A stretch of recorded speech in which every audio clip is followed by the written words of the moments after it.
வணக்கம் பிளேயர்ஸ். இன்றைக்கி நடந்த சோகமான விஷயம், ஒரு நல்ல விஷயமும் இருக்குது. அந்த நல்ல விஷயத்தை ஃபஸ்ட்டு சொல்லிடுறேன்.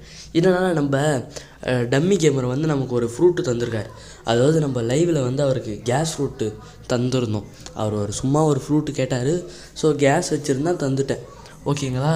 அதனால் இப்போ கண்ட்ரோல் தரேன் அப்படின்ற மாதிரி தந்தார்.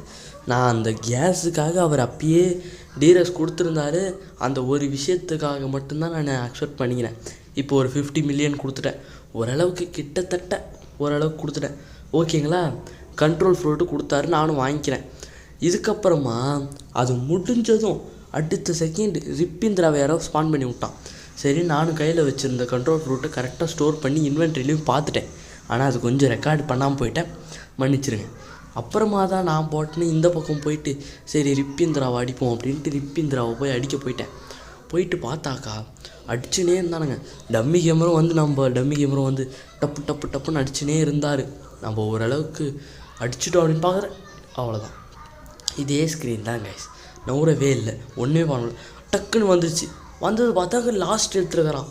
என்னடா இதுன்னு பார்க்குறேன். இங்கே தான் மெயின் பிக்சரே. ஒரு ட்ராகன் பயப்புள்ள ஒருத்தர் சுற்றுறாரு, பக்கத்தில் ஒரு எட்டி யூசர். அந்த எட்டி யூசர் தான் மெயினானவன்.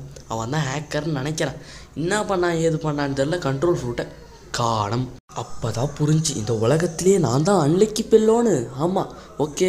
அப்புறம் அவர்கிட்ட நான் சாரி கேட்டுக்கிறேன். சாரி ப்ரோ, நான் என்ன பண்ண போகிறேன்னு தெரில ப்ரோ. இதுக்கப்புறம் எனக்கு ஒன்றுமே கையில் இல்லை, என்ன பண்ண போகிறேன்னு தெரியல. ஓகே பாய், ஒரு இன்ஃபர்மேஷன் மட்டும்தான். இதுக்கப்புறம் வீடியோ வந்துடும், பாய்.